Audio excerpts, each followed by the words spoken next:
Hello friends, how are you all. कैसे हैं आप सभी। तो मुझे पता है आप सभी स्वस्थ होंगे, मस्त होंगे और अपने स्टडी में बेस्ट होंगे, क्योंकि आप सभी को पता है कि एग्ज़ाम जो है बहुत करीब है और दिन भी अब आपके पास ज़्यादा नहीं बचा है। आई नो कि आप लोग टेंशन में बहुत ज़्यादा हैं। कुछ फ्रेंड मुझे कमेंट्स में बोल रहे थे कि मैम बहुत ज़्यादा टेंशन हो रही है। तो आप टेंशन मत करो, एडमिट कार्ड को जब आना होगा आएगा, ठीक है। आप एग्ज़ाम के हो सकता है कि एग्ज़ाम के 2-4 दिन पहले आए। देखिए, मैं जो है फेक वीडियो नहीं बनाना चाहती। जब तक पेपर में नहीं आता या खुद से न्यूज़ में नहीं बोलता है तब तक हम लोग नहीं पता कर सकते कि कब एग्ज़ाम है। तो अपने मन से तो नहीं बता सकती मैं, जब तक सरकार घोषणा नहीं करेगी कि एडमिट कार्ड कब मिलेगा। तो एडमिट कार्ड के लिए थोड़ा सा जो है वेट करिए। जैसे ही मुझे सबसे पहले खबर मिलेगी, मैं सबसे पहले आपके लिए वीडियो अपलोड करके आपको बता दूंगी। आप लोग मेरा यूट्यूब चैनल जियो एडुकेशन गुरु सब्सक्राइब तो किए ना फ्रेंड्स। अगर आप सब्सक्राइब करके बेल आइकन दबा दिए तो टेंशन बिल्कुल मत लीजिए, क्योंकि नोटिफिकेशन तुरंत आपको मिल जाएगा। तो फ्रेंड्स, आज जो मैं आप लोग को इकोनॉमिक्स का जो बिहार बोर्ड का क्लास 9 है उसका जितना भी चैप्टर है फ्रेंड, क्लास 9 का all chapter in one video, एक वीडियो में मैंने सारे चैप्टर आपको करवाए हैं। तो ये थोड़ा सा बड़ा होगा, आधा घंटे का होगा, लेकिन आप पूरा वीडियो देखिए। एक बार आप देख लीजिएगा, आधा घंटा समय दीजिएगा। क्लास 9 चैप्टर, जो क्लास 9 का जो इकोनॉमिक्स का है, ऑल चैप्टर आपका रिवाइज हो जाएगा फ्रेंड्स। ये मास्टर वीडियो है, इसलिए मुझे लगा कि आपको ये बताना ज़रूरी कि आप पूरा वीडियो वॉच करें, वरना आपके इंपॉर्टेंट क्वेश्चन छूट जाएंगे। जब इसमें बहुत सारे क्वेश्चन ऐसे थे जो इसके पहले जो एस्टेट का एग्ज़ाम हुआ था उसमें आया हुआ था फ्रेंड्स, इसलिए आप इसको पूरा देखें। और अगर अभी तक आपने सब्सक्राइब नहीं किया तो कर ले फ्रेंड्स, और अपने फ्रेंड को भी जो है शेयर कर दे, उनको भी बता दे हम, ताकि वो हमारे चैनल के साथ जुड़ जाएँ और आप सभी के लिए ये उपयोगी हो। तो फ्रेंड्स, मैंने फर्स्ट चैप्टर जो फर्स्ट पेपर है वो भी करवाए हैं। तो आप जो है यूजीसी नेट पेपर 1 बोल के या टीचिंग एप्टीट्यूड बोल के मेरे प्लेलिस्ट पर है, उस पर जाके देखें। वो आपके लिए बहुत बेनिफिशियल हुआ, क्योंकि मैंने उसको कंसेप्ट को क्लियर किया है। उसमें कंसेप्ट वाइज जो मेथड है, टीचिंग का स्किल है, उसको मैंने समझाया है। तो चलिए फ्रेंड्स, वैसे स्टार्ट करते हैं आज का इकोनॉमिक्स का मास्टर वीडियो। हेलो फ्रेंड्स, तो स्टार्ट करते हैं। ये जो है इकोनॉमिक्स का क्लास 9 का मास्टर वीडियो है। क्लास 9 का जितना भी चैप्टर है सभी का एक साथ करवाएंगे। बिहार की जितनी आबादी गांव में रहती है उसका कितनी आबादी बोलता है, बिहार में कितनी आबादी गांव में रहती है। तो देखिए, बिहार में जो है 88.70% आबादी गांव में रहती है। बिहार में आजीविका का प्रमुख स्रोत क्या है? तो देखिए, आजीविका का प्रमुख स्रोत जो है वो कृषि है। उत्पादन का क्या अर्थ है? उत्पादन का अर्थ है उपयोगिता का सृजन। निम्नलिखित में कौन उत्पादक है? तो शिक्षक जो है एक उत्पादक है। उत्पादन के प्रमुख साधन कितने हैं? उत्पादन के प्रमुख साधन जो है वो बोल रहा है, देखिए 4 हैं। अर्थशास्त्र में भूमि का तात्पर्य क्या है? अर्थशास्त्र में भूमि का तात्पर्य सभी प्राकृतिक संसाधन है। उत्पादन का साधन कौन है? तो उत्पादन का साधन जो है वो श्रम है फ्रेंड। नेक्स्ट है, निम्नलिखित में कौन सा कारक श्रम के अंतर्गत आता है? तो देखिए, श्रम के अंतर्गत क्या आएगा? माँ द्वारा बच्चे की सेवा, छात्रों द्वारा मनोरंजन के लिए क्रिकेट खेलना, शिक्षक द्वारा वर्ग में अध्यापन या संगीत का अभ्यास करना और उसका आनंद लेना। तो शिक्षक द्वारा वर्ग में अध्यापन होगा।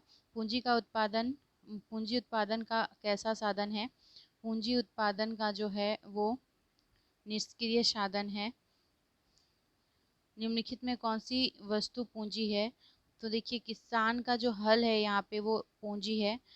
इस ऑप्शन को सारे को देख लीजिए। बोल रहा है घर में खर्च के लिए रखा गया चावल, व्यवहार में नहीं लाने जाने वाली मशीन और घर का खाना पकाने हेतु कोयला और किसान का हल। तो इसमें किसान का हल जो है वो पूंजी हो जाएगा फ्रेंड। निम्नलिखित में कौन सी पूंजी नहीं है? तो देखिए, इसमें जो है गृहिणी बोल रहा है किसान द्वारा प्रयोग किया गया बीज, दर्जी की सिलाई मशीन, होटल का भवन और गृहिणी का मोटर कार। तो गृहिणी का मोटर कार पूंजी नहीं है, क्योंकि वो अपने लिए यूज़ हो रहा है। लेकिन जो किसान द्वारा हल है, सिलाई मशीन है, ये सब पूंजी में आएगा। निम्नलिखित में कौन सा चल पूंजी है? देखिए, तो खाद बीज जो है वो चल पूंजी में आएगा। निम्नलिखित में कौन अचल पूंजी है? कोयला, पेट्रोल, कच्चा माल और कारखाने का भवन। तो देखिए इसमें कारखाने का जो भवन है वो अचल पूंजी में आएगा। व्यवसाय की जोखिम को वहन करने वाले व्यक्ति को क्या कहते हैं?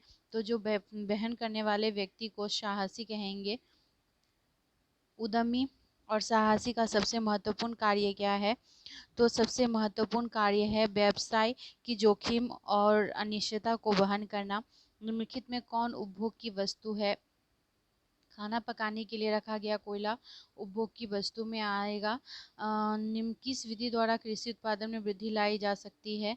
तो विस्तृत कृषि, घन कृषि या क ख दोनों? तो क और ख दोनों द्वारा हो जाएगा।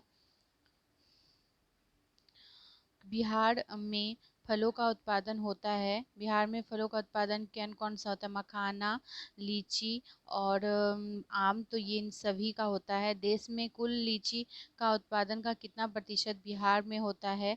तो देखिए टोटल जो है 70% बिहार में होता है। ये देखिए दूसरा चैप्टर है मानव संसाधन। तो बोल रहा है निम्नलिखित में कौन सा उत्पादन का सक्रिय साधन है?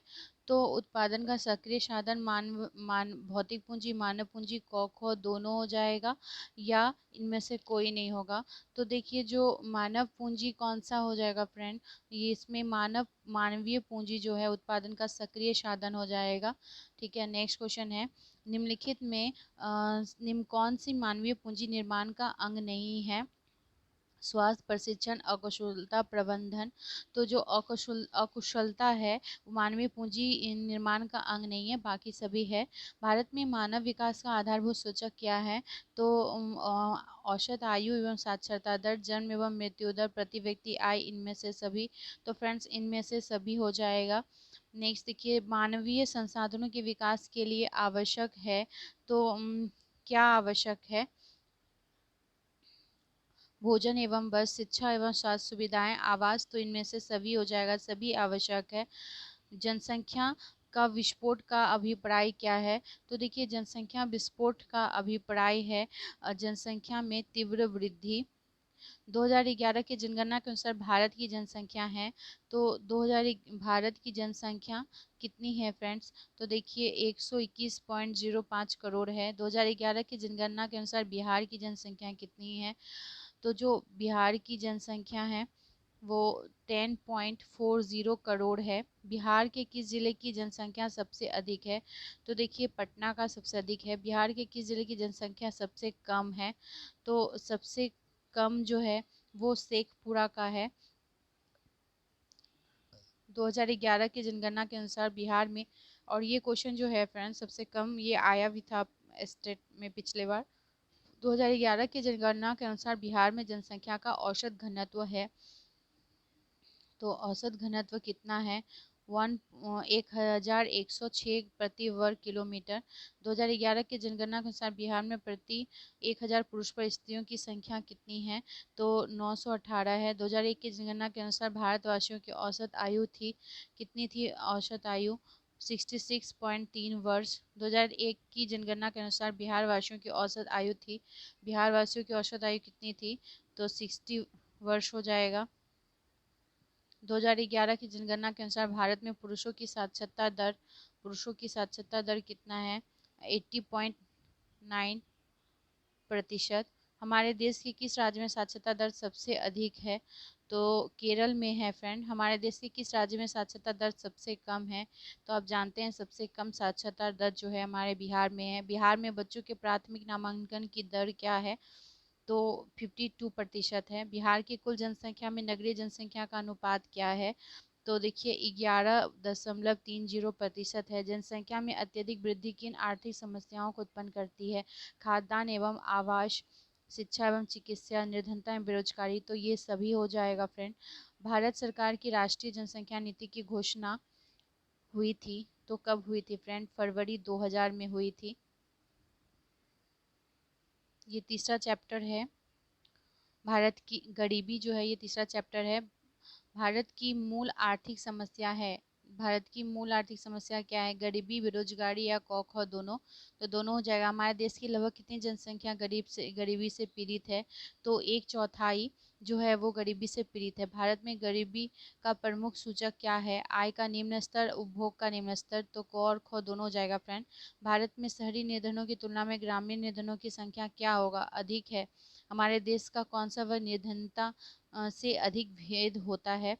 तो देखिए कृषि श्रमिक और नियमित मजदूर, ये दोनों ही जो है अधिक उनको भोगना पड़ता है। ग्रामीण क्षेत्र के व्यक्तियों को भोजन में प्रतिदिन कितनी कैलोरी की आवश्यकता होती है? तो 2020 कैलोरी जो है ग्रामीण लोगों को चाहिए प्रतिदिन। और शहरी क्षेत्र के जो व्यक्तियों को भोजन के में प्रतिदिन जो है कितना कैलोरी चाहिए? तो उन लोग को 1946 कैलोरी चाहिए, यानी 1946 हो जाएगा। तेंदुलकर समिति द्वारा 2011 और 12 के लिए भारत के ग्रामीण क्षेत्रों के एक व्यक्ति के लिए प्रति माह निर्धनता रेखा की राशि क्या निर्धारित की गई थी? तो 816 रुपया की गई है। भारत सरकार वर्ष 2005 में शहरी क्षेत्र में एक व्यक्ति के लिए प्रति माह निर्धनता रेखा की राशि क्या थी फ्रेंड? तो 1000 है। योजना आयोग के अनुसार 1999 से 2000 में बिहार की ग्रामीण जनसंख्या का कितना प्रतिशत भाग निर्धनता रेखा के नीचे है? तो देखिए निर्धनता रेखा के नीचे जो है 44% लोग निर्धनता रेखा के नीचे है। बिहार के किस वर्ग में गरीबी की समस्या अधिक उग्र है? तो देखिए सबसे अधिक उग्र जो है वो सामयिक कृषि श्रमिक और सीमांत श्रमिक, क ख दोनों हो जाएगा। उत्तर बिहार के निवासियों की गरीबी का एक प्रमुख कारण है बाढ़ की विभीषिका। आप जानते हैं कि हर साल बाढ़ से कितना धन जन की हानि होता है। बिहार में गरीबी रेखा के नीचे जीवन यापन करने वाले ग्रामीण जनसंख्या का प्रतिशत राष्ट्रीय औसत से कितना है? तो देखिए इसका राष्ट्रीय औसत से क्या है? अधिक है। समन्वित ग्रामीण विकास कार्यक्रम जिसको integrated rural development program IRDP प्रारंभ हुआ था, कहाँ प्रारंभ हुआ था फ्रेंड्स? 1979 में ये प्रारंभ हुआ था। नेक्स्ट है स्वर्ण जयंती ग्राम रोजगार योजना जिसको SGSY प्रारंभ की गई थी। कब प्रारंभ की गई थी? अप्रैल 1999 में प्रारंभ की गई थी। इंदिरा गांधी आवास योजना का संबंध किससे है? इंदिरा गांधी आवास योजना का संबंध जो है फ्रेंड आवास से है। अंत्योदय अन्न योजना आरंभ की गई थी। कब आरंभ की गई थी? अंत्योदय अन्न योजना दिसंबर 2000 में आरंभ की गई थी। और संपूर्ण ग्रामीण रोजगार योजना जो है वो कब प्रारंभ की गई थी? तो सितंबर 2001 में प्रारंभ की गई थी फ्रेंड्स। ये नेक्स्ट चैप्टर है बेरोजगारी। तीसरा चैप्टर है बेरोजगारी। तो बेरोजगारी वह स्थिति है जब कोई व्यक्ति इच्छा से काम नहीं करता, आलस से काम नहीं करता, इच्छा एवं योग्यता होने पर भी काम नहीं करते, या अशिक्षित एवं अपंग होने के कारण काम नहीं करता। तो आप किसको मानते हैं फ्रेंड्स बेरोजगारी? आपके नज़र में क्या है? तो ये हो जाएगा गौ। इच्छा और योग्यता होने पर भी काम नहीं मिलता, यानी उसके पास इच्छा है करने की और योग्यता भी है लेकिन नहीं मिलता। तो आई थिंक हम जो टीचर्स अभी जो लोग एस्टेट का एक बार देने के बाद भी नहीं हुआ वो ज़्यादा समझ सकते हैं, क्योंकि सोचिए क्या बीतता होगा, कितना मेहनत करने के बाद भी रिजल्ट नहीं आता है और दोबारा एग्ज़ाम देना पड़ता है फिर, और उसका भी एडमिट कार्ड टाइम पे नहीं आता है। बताइए। चलिए स्टार्ट करते हैं। भारत में बेरोजगारी का प्रमुख कारण है, तो प्रमुख कारण क्या है? प्रति व्यक्ति निम्न आय है, जनसंख्या में तीव्र वृद्धि है, कृषि पर कम जनभार है, या इनमें से कोई नहीं? तो फ्रेंड्स इसका जो होगा जनसंख्या में तीव्र वृद्धि होगा। भारत में बेरोजगारी का मुख्य प्रकार क्या है? मौसमी बेरोजगारी, अदेश बेरोजगारी, शिक्षित बेरोजगारी, या इनमें से सभी? तो फ्रेंड्स इनमें से सभी हो जाएगा। भारत में ग्रामीण क्षेत्रों में मौसमी बेरोजगारी उत्पन्न होने के क्या कारण है? कुटीर उद्योग का पतन, पूंजी का अभाव, कृषि की सामयिक प्रकृति, या अशिक्षा? तो फ्रेंड्स इसका हो जाएगा कृषि की सामयिक प्रकृति। भारत में शिक्षित बेरोजगारी का प्रमुख कारण क्या है? तो देखिए शिक्षित बेरोजगारी का प्रमुख कारण जो हो जाएगा वो दोषपूर्ण शिक्षा प्रणाली हो जाएगा। नेक्स्ट है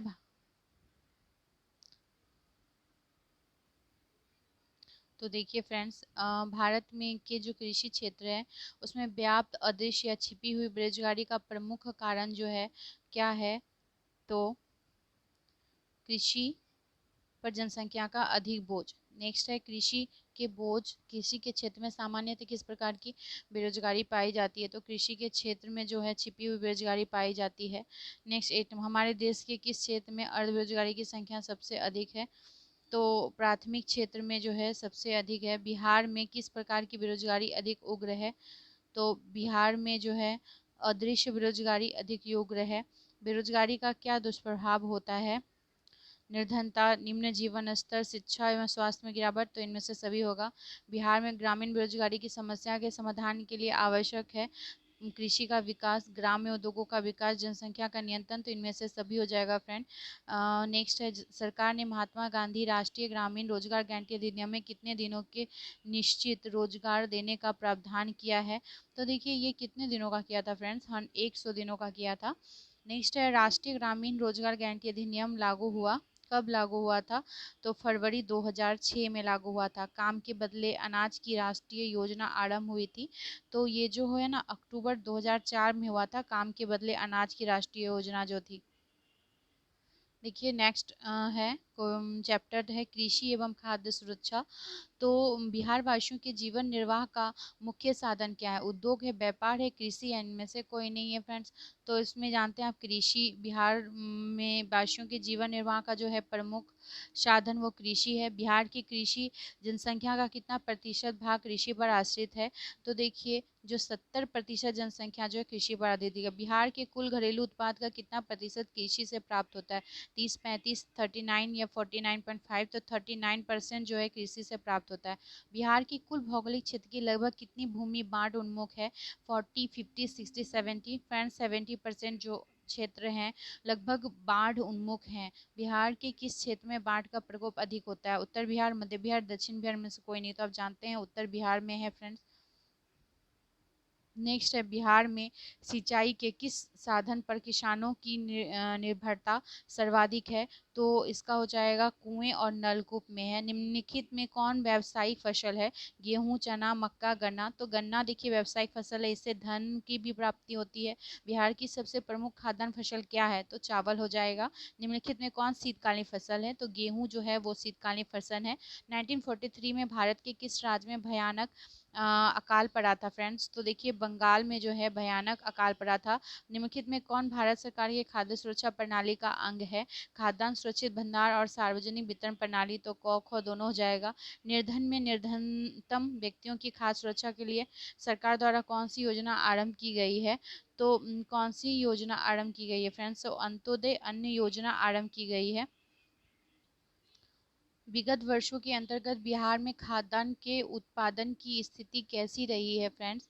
तो वृद्धि हुई है। खाद्य सुरक्षा का अभिप्राय क्या है? खाद्य सुरक्षा का अभिप्राय क्या है? खाद्यान्न की उपलब्धता, खाद्यान्न तक लोगों की पहुंच या खाद्यान्न क्रय करने की क्षमता, तो ये सभी हो जाएगा। हमारे देश में खाद्य असुरक्षित व्यक्तियों की संख्या सबसे अधिक है।